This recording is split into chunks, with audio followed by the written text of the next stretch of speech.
One more. Here we go. Hi, I'm Amy from Alaska, And I'm Bobetta from Oklahoma. but we're probably going to die. Here in California. I sure hope so. Welcome to our podcast, Beside Death Life, where we'll be discussing dealing with death, but from the vantage point of living. With a dash of humor, because why not? I mean, why not? Why not? Why not? Welcome back to Beside Death Life, my podcast with co-host Amy Jones, and we have a special guest with us today that we're very excited to chat with, Inika from Better Place Forests. And this, I'm going to let her tell us all about the forest, but it is located, for those of you listening elsewhere, in the San Bernardino Mountains, or at least the one that is close to Amy and I.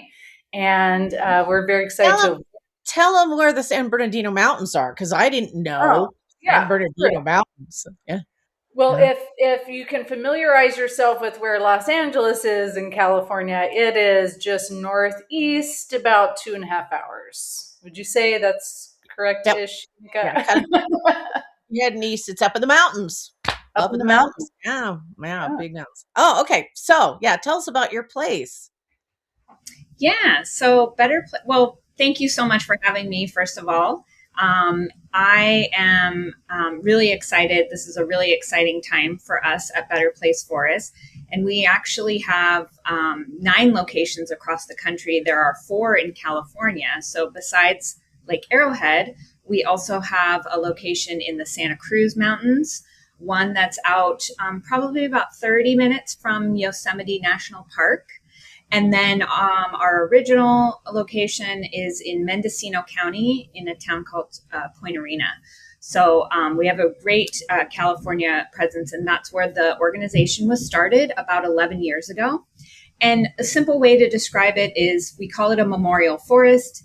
And a memorial forest is a place where people can choose a tree instead of a tombstone to return the ashes of a loved one.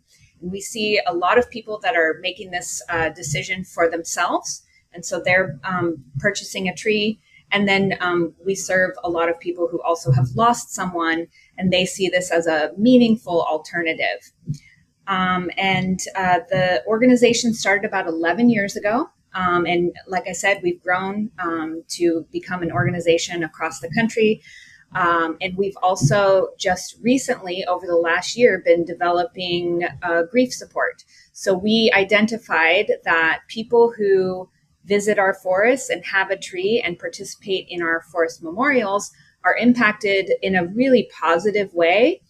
And so we want to be able to offer that to more people, not just people who are choosing a tree or choosing our memorials. So we're very excited about that we've been working on this year. Okay, Babsha, I normally always ask, and we start out like this, and I'm glad you got an explanation, but I have to know. So what's like an average cost, like that I could or say low end? Say I'm going on the cheap side. Okay. How much is it going to cost? So a memorial tree starts at $6,200 about, and that includes the rights to spread ashes for one person. And then you can add as many people at your tree as you want. So a lot of people buy this as a family tree, or we even have people that will have a friend that they are close with that they want to allow to be at their tree as well. And then we also accept pets. So that actually is really important to a lot of our customers. Many cemeteries don't allow pets, and so that is really important to some of our customers. And then just this last year, we started a new product that's called a spreading grove. And this is an area of the forest where people can purchase the rights to place ashes at a lower cost, and it's $22.50. And so that gives us a little bit of flexibility for people who it's not necessarily just the price. Sometimes people don't need a tree that's just their own. They just want to be in nature and be in the forest. And so it's a great option that we just started. And it includes a small memorial marker as well. So that's a great alternative. So it's not by a tree, then it's just, and when you say scatter, yeah, like a meadow or? Yeah, it's like it is amongst trees. It's just that you don't have your specific private tree that is dedicated to you.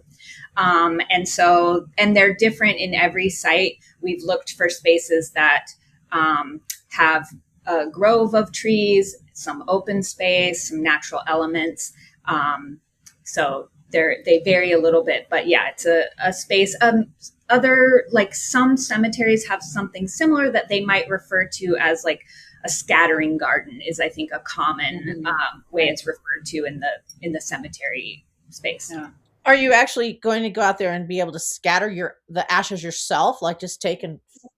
Oh, okay, good. And we do. It's a very intentional experience that we guide people through. So and I think that's something that makes it special and makes us different. So let me tell you a little bit about how we return the ashes to the tree. Yeah. So when the family or individual is ready, we assist with mixing the ashes with native soil from that forest. And this is a ritual, and everyone gets to participate. And it is. Where do you do it? Where do you mix the ashes? We have a memorial table. So every forest has a little, you might describe it as a nature-made amphitheater, or some place in the forest that we feel is peaceful and a place for our guests to gather and begin the process. So we gather at the memorial table. That's like a general area. Then everybody, when you go, that's where you would go for each service, basically. Yes. And we have everyone join, we explain it to them, and really it's participatory, which I think is unique. And most of the time, everyone will participate. One of the really wonderful things to see is children. They're usually often the first ones, like, this is Grandpa, I'm going to be right up front, and I'm going to be in charge of this. And that is absolutely wonderful to see. So is it a big, like a table, and you dump it all out and mix it and then put it in something, or is it in a bucket? So it's a pretty large size fabricated table that's crafted. It's metal craft, and it's a dark brown color, so it really does blend into nature, and it's permanent there. And then we have selected vessels. We don't call them buckets because we want to make sure that every detail feels honorable to the person who has passed away and to the family. So the vessels, there are two, one that has the native soil and one that is we mix a little bit of soil, a little bit of the ashes, and we do that process together with the guests. And then we have... Do you use your hands? Do you use your hands? You can use your hands, and a lot of people do use their hands. And we also have I'm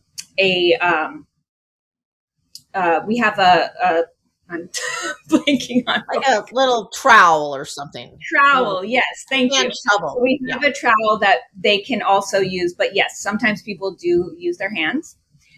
And then once the mixture is completed, we have flower petals available. So people will also place flower petals in there. And again, these elements are to help honor the loved one. And it's a really special moment for people. It's really powerful because that's when they start to realize, wow, I'm actually returning my person to nature. And that feels a lot different than most typical memorials. Do you have music playing or anything during this, or is it just outside and it is outside? Is it in a sheltered area? It is outside, and we can have music. It's really up to the guests, and so we have a team that works with each individual and family to design the experience and personalize it. So sometimes people will have music. Sometimes people will bring an instrument, and then they will play an instrument. It's really what they want. We've had taps. We had military salute and taps. So again, it's customizable, whatever they want. Okay. So cool. Once this has taken place at our memorial table, the group then journeys to the tree. And usually somebody from the group will like to carry their loved one's ashes to the tree, and we go to the tree, and then everyone takes turns placing the mixture at the base of the tree, and we before everyone arrives, we prepare a little area, and we call it a nest, and essentially it's like a berm that goes near the tree, like at the base of the tree, and it helps guide everyone of like where to put. We don't want anyone at any time to feel uncertain or unsure of what they're doing. So we are there to guide them, but we also, help make it intuitive so that they can focus on the feelings versus being unsure about what to do. And then they take turns putting the ashes and soil at the base of the tree. Then we take the berm, which is made up of, leaves and pine needles and things like that, and we cover up the mixture. And then we have local wildflower seeds that everyone gets a little bit, and they can sprinkle them at the tree or around. And it's a kind of a symbolic element of the experience that represents new life, which is what is so beautiful about being able to be in nature. And, we think about, in nature, life and death is all around you, and it works synergistically. So these are some symbolic elements that we incorporate into the experience. So I love this. So the guided memorial service is part of your purchasing your tree or your spot in the meadow. Well, it's actually optional because some people would like to do it themselves, or some people aren't able to get to our forests. We have people that maybe a loved one is passed away, and they realize that that's what they would have wanted, and they will actually send us the ashes, and we would do it on their behalf. So everyone's a little bit different. And we also can provide guidance. We have a really wonderful guide that gives everyone information about exactly how we do this. I'm sure you have either done this yourself or seen it, where dealing with cremated remains can be unfamiliar and unexpected. So they might blow away or float in the water. So we have designed this so that it feels, there's always, some unexpected things that might happen, but we try to make it so that it is honorable. And again, there's no awkwardness. So we have a guide for the individuals that actually want to do it themselves. Do it on their own. Well. What about in the winter when it's like, 12 feet of snow? If we're lucky. Yeah. Yeah, so we don't do these in the winter for that reason, because it would be really difficult for us to get to the tree. It would be not a real safe environment, and so we don't. Our memorials typically take place between May and November. Okay.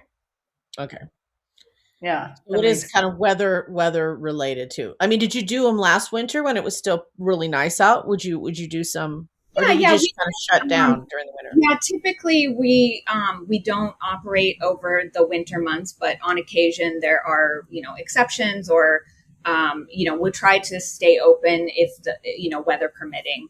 And two of our locations in California do operate year round. That's the Santa Cruz Mountains and Mendocino County. They don't get a lot of snow typically.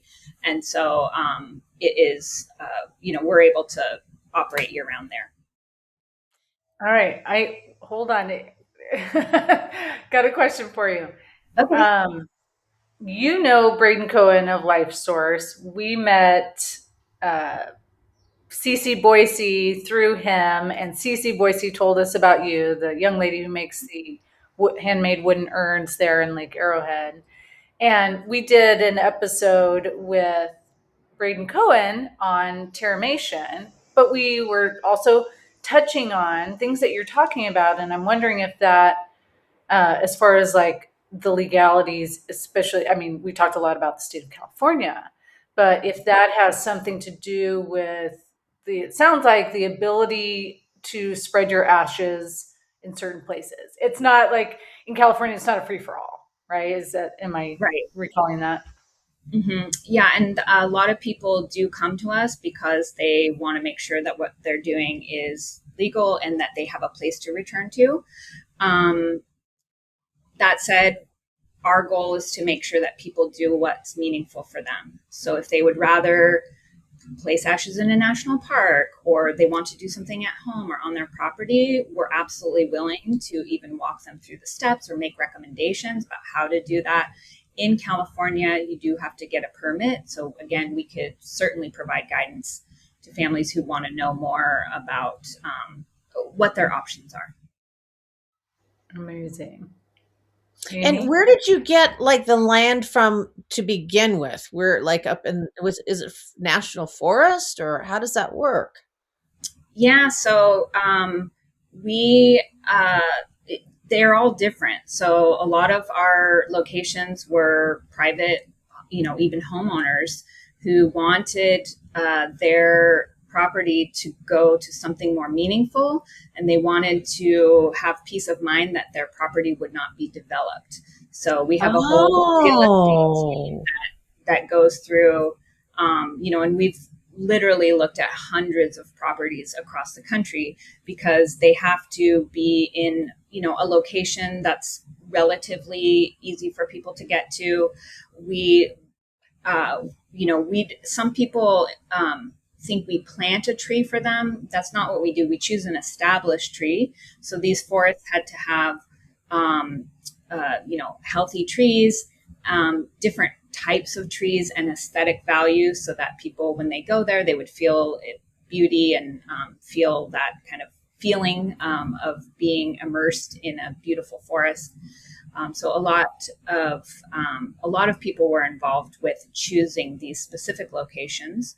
And then once a location was chosen, then of course we had the process of managing the forest. So if you go to a forest that is not being necessarily cared for, or people aren't expected to be walking in it, there's a lot of understory, down trees, things like that. So we also, a lot of the work that we do is forest management, and that's clearing underbrush, making sure the trails are safe,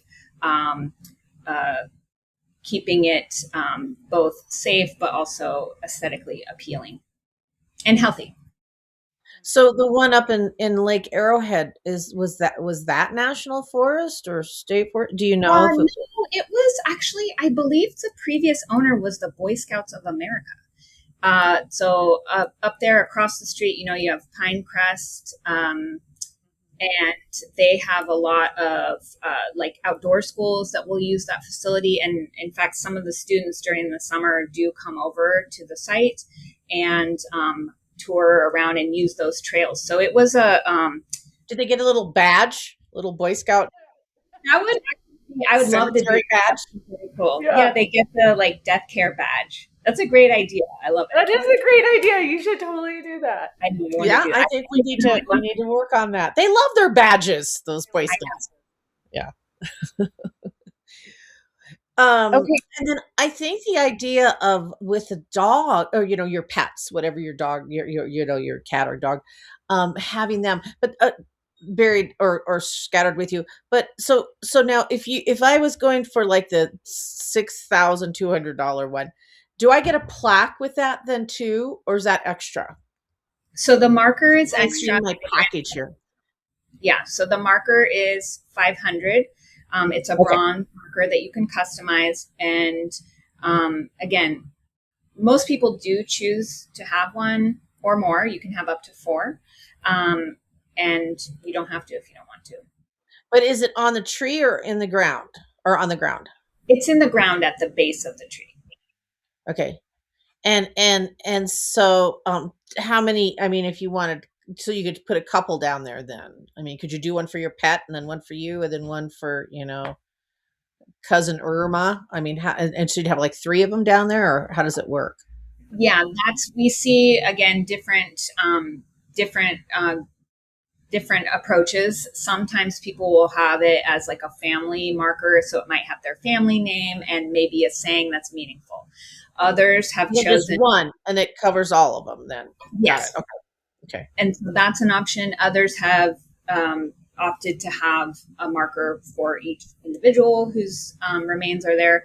We do get a lot of people that also purchase those for their pets. Yeah. For people. So Why do you think other cemeteries say why would you say no to having your animals in the why would you say no to money basically too? It's like sure.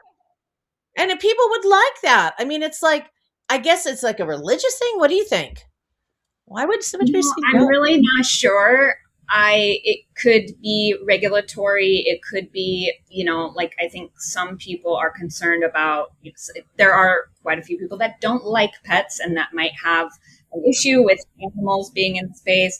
I'm really not sure why, but for us, most of the people on our team are we have pets, and we know how important they are in our lives, and we don't imagine not wanting to include them. So it is pretty important to our team. I love that. I was just speaking with a funeral director who does a lot of traditional funerals or American traditional. And they were saying that, yeah, pets are often not allowed. But she was also like, I don't know what's in that box, next to your Aunt Sue's hands. Wink, wink.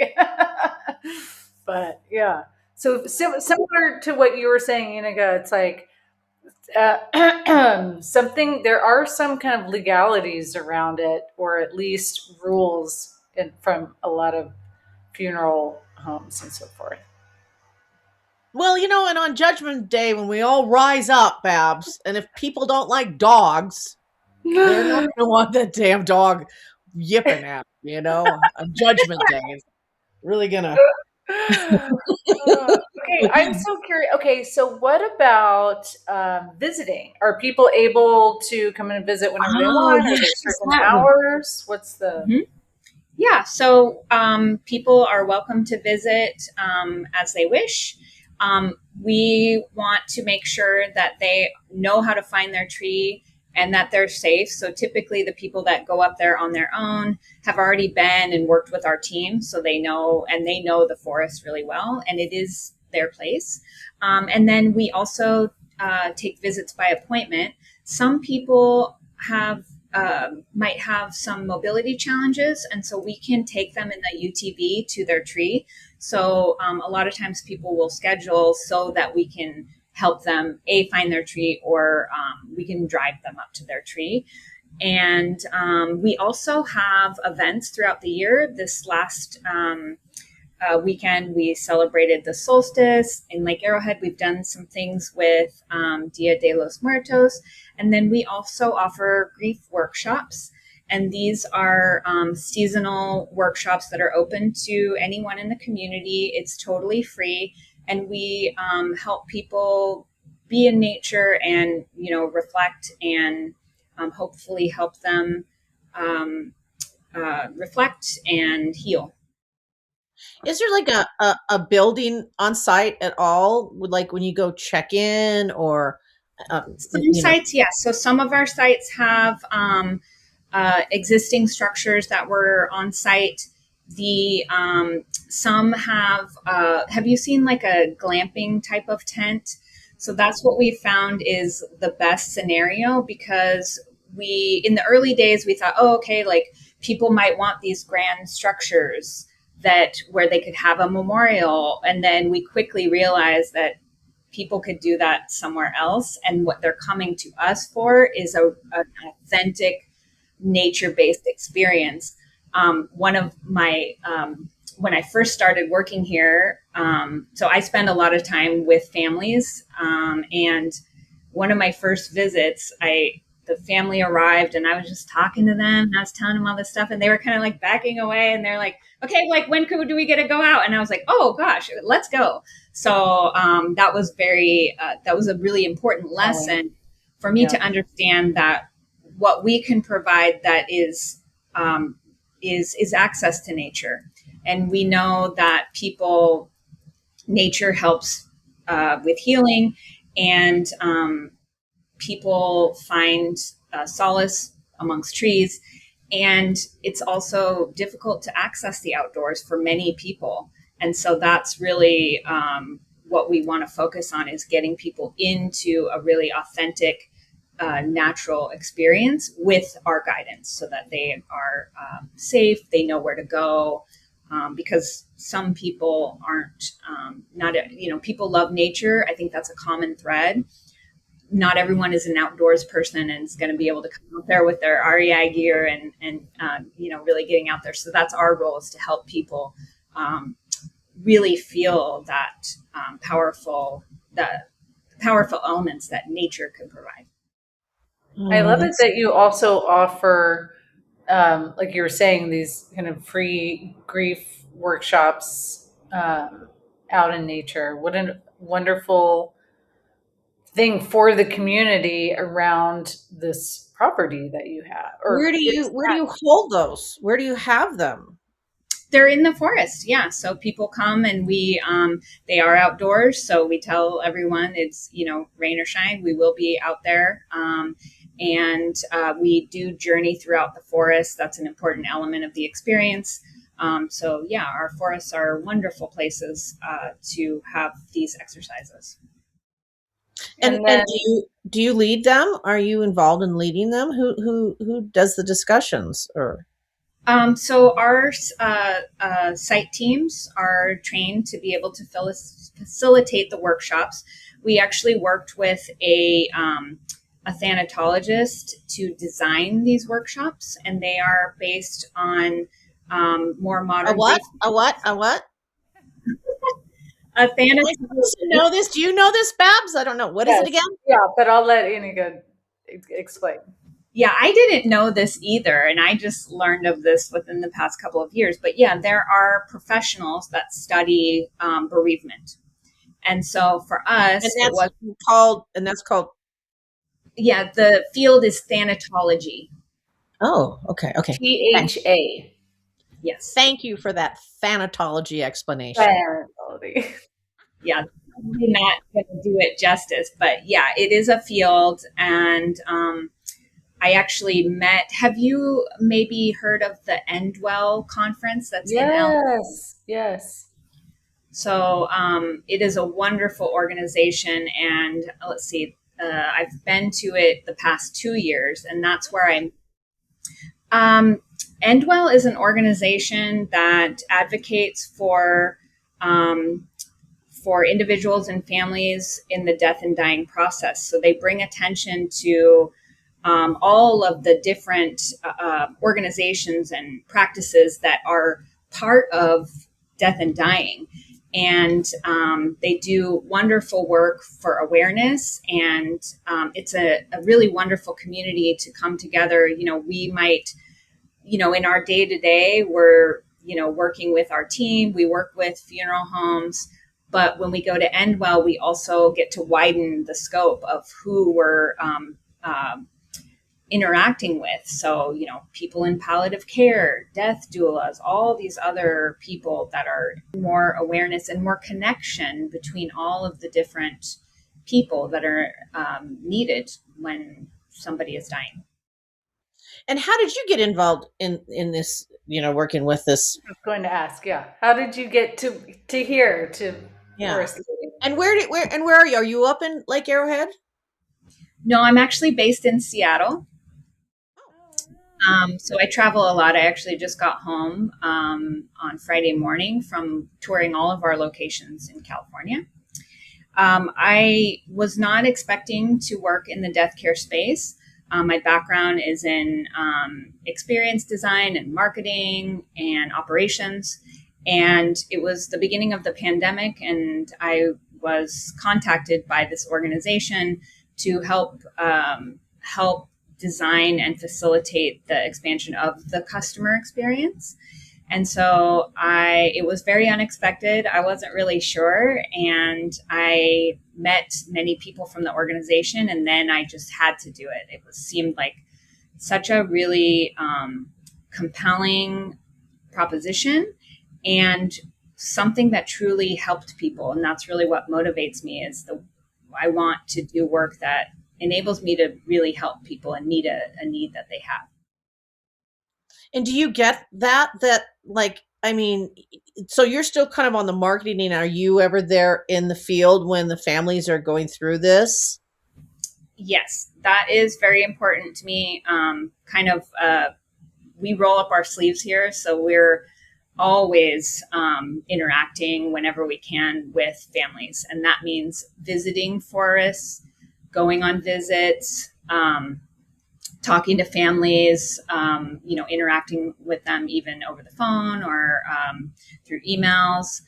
We do periodic we're always trying to improve. So sometimes we will do a study and we'll contact some of our families because we just want to ask them questions so that we can make improvements. So we spend a lot of time. And like I said, I just got back from visiting 3 of our California locations.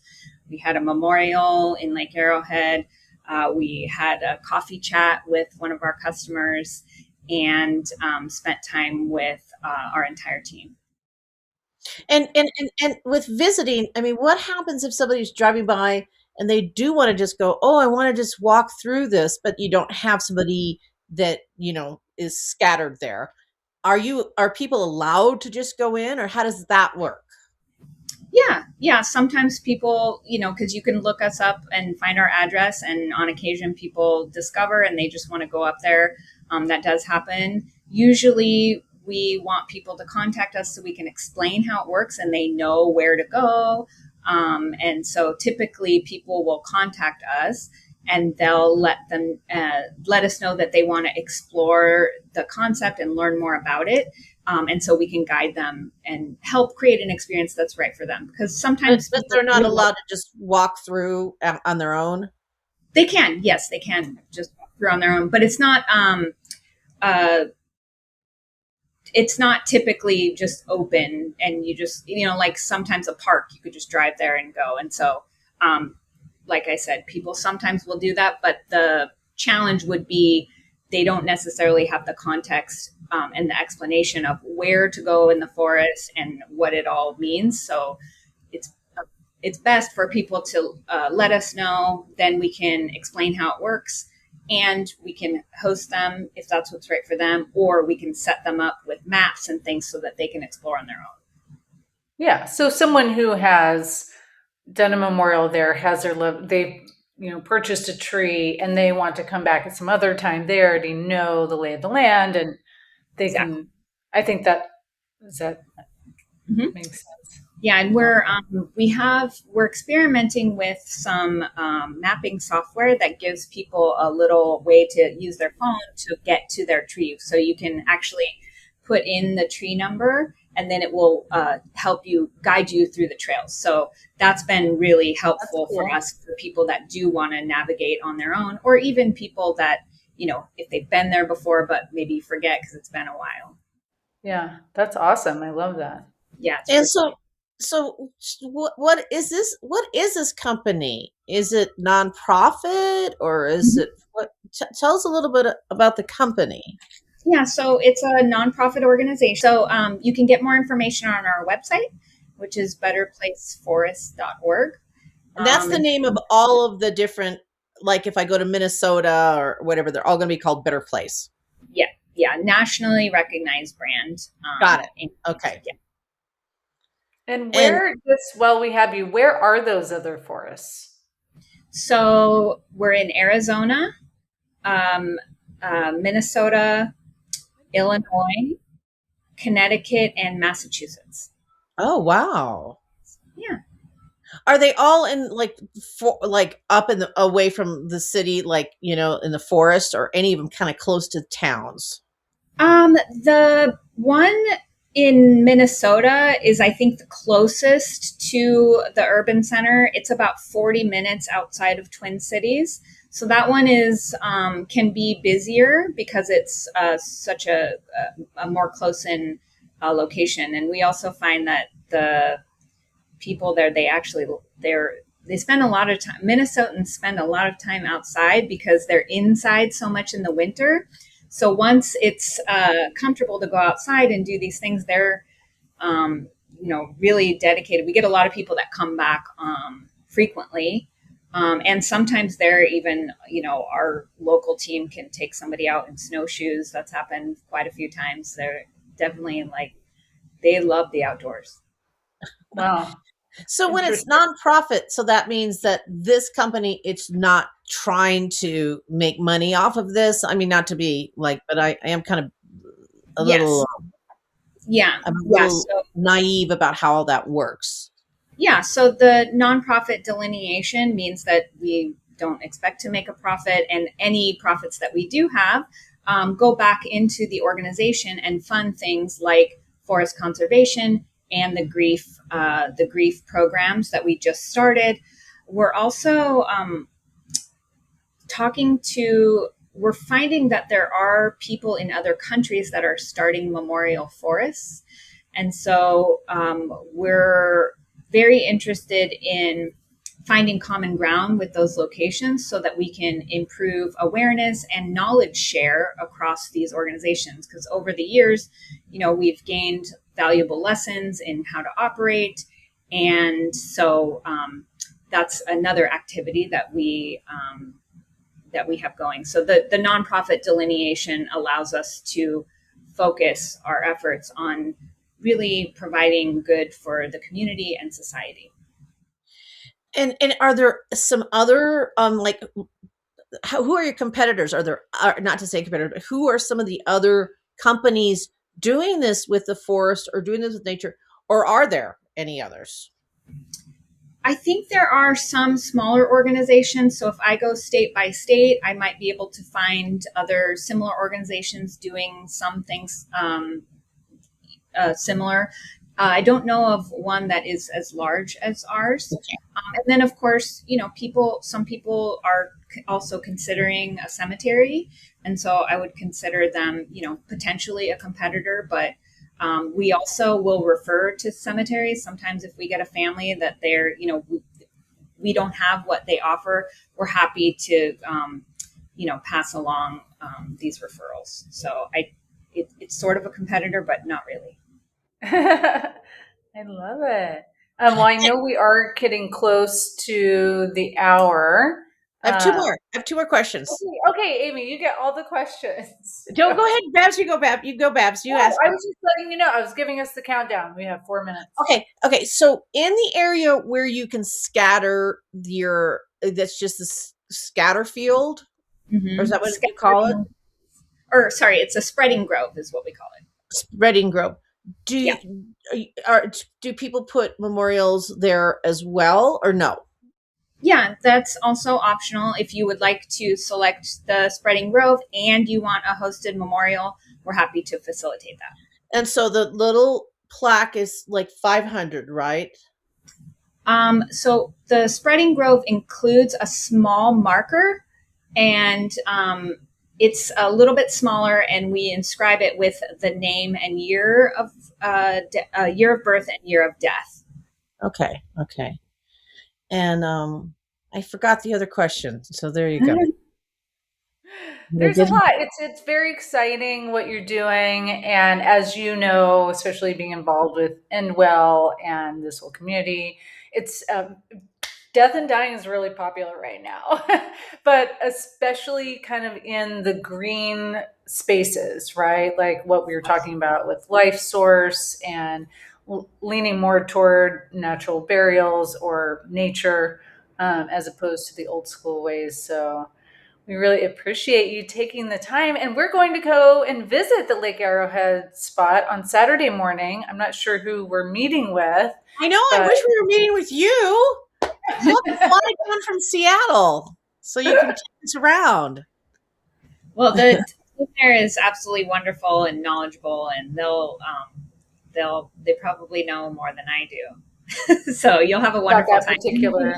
New perspective, but yeah, they'll do a great. What's your title then? So you're up in Seattle. What's your title? I'm the executive director. Oh.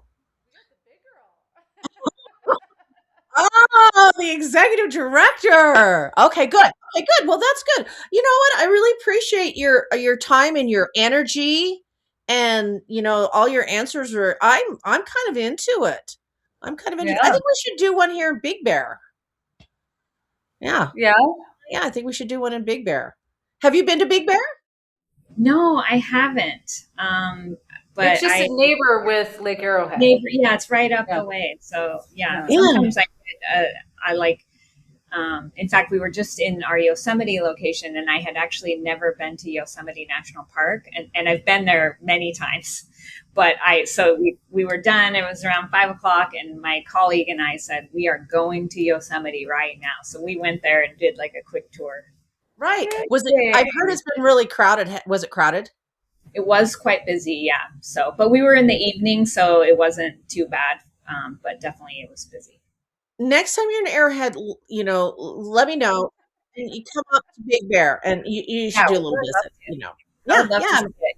It's Yeah. absolutely beautiful up there. I really love it. It's so wonderful to get to go to all these beautiful places for my job. Yeah. yeah. How cool! Killer job. Oh, interesting. Oh, very cool. Awesome. Well, thank you so much. I really appreciate your energy, your time, and all of your answers. Yeah. Thank you, Thank you so much Inika. for having me. It was awesome to meet you. We'll see you when you come visit in Big Bear. Yeah, come Absolutely. visit. Okay. Take care. Bye. Okay, bye. Thank Bye. you.